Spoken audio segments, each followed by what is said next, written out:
I would probably say the bigger things would be when shows like Bewitched came on.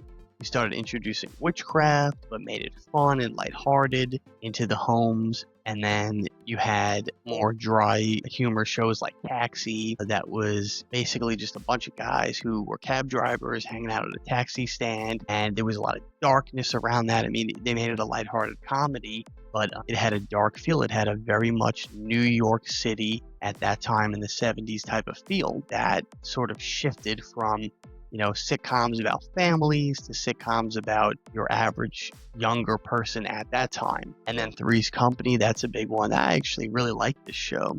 But looking at it from a moral standpoint, it definitely was the beginning of that shift where we went away from families and wholesomeness to young people living together. That show was about this, young guy living alone with two single women, and they were all roommates. He was, heterosexual man, and you had these two heterosexual women, and they were just living together, and it was about their dating lives and them bringing, boys and girls over and all this like crazy stuff. It was definitely done in a lighthearted way, but you could tell that that was really part of the shifting time of the culture in television in America, because it went away from, like I said, families, shows being based around families, to shows being kind of say anti-family oriented. Not totally. That was just capturing those young people's lives. But back in the day, women didn't really move out of their parents' home.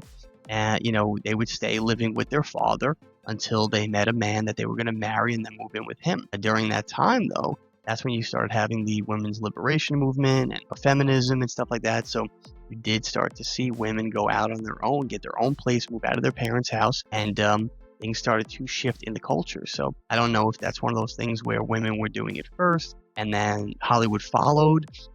It probably likely is, but they might have also, tried to add fuel to the fire to shape the culture in that way.